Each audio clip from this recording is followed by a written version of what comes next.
ابراہیم سے ایک بیٹے کا وعدہ۔ پھر خداوند ممرے کے بلوتوں میں اسے نظر آیا، اور وہ دن کو گرمی کے وقت اپنے خیمے کے دروازے پر بیٹھا تھا، اور اس نے اپنی آنکھیں اٹھا کر نظر کی، اور کیا دیکھتا ہے کہ 3 مرد اس کے سامنے کھڑے ہیں۔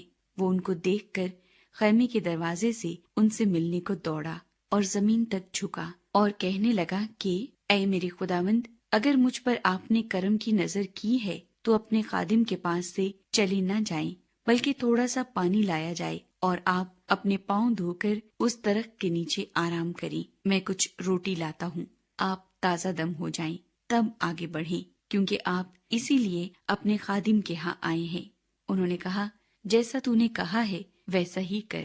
اور ابراہیم ڈیرے میں سارا کے پاس دوڑا گیا اور کہا کہ 3 پیمانے باریک آٹا جلد لے اور اسے گوندھ کر پھلکے بنا۔ اور ابراہیم گلے کی طرف دوڑا اور ایک موٹا تازہ بچڑا لا کر ایک جوان کو دیا، اور اس نے جلدی جلدی اسے تیار کیا۔ پھر اس نے مکھن اور دودھ اور اس بچڑے کو جو اس نے پکوایا تھا لے کر ان کے سامنے رکھا، اور آپ ان کے پاس درخت کے نیچے کھڑا رہا، اور انہوں نے کھایا۔ پھر انہوں نے اس سے پوچھا کہ تیری بیوی سارا کہاں ہے؟ اس نے کہا، وہ ڈیرے میں ہے۔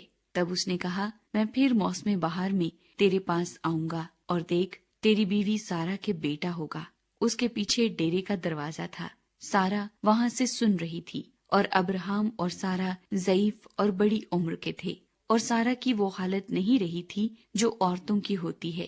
تب سارا نے اپنے دل میں ہنس کر کہا، کیا اس قدر عمر رسیدہ ہونے پر بھی میرے لیے شادمانی ہو سکتی ہے؟ پھر خداوند نے ابراہیم سے کہا کہ سارا کیوں یہ کہہ کر ہنسی کہ کیا میرے جو ایسی بڑھیا ہو گئی ہوں واقعی بیٹا ہوگا؟ کیا خداوند کے نزدیک کوئی بات مشکل ہے؟ موسم بہار میں معین وقت پر میں تیرے پاس پھر آؤں گا اور سارا کے بیٹا ہوگا۔ تب سارا انکار کر گئی کہ میں نہیں ہنسی، کیونکہ وہ ڈرتی تھی، پر اس نے کہا، نہیں، تو ضرور ہنسی تھی۔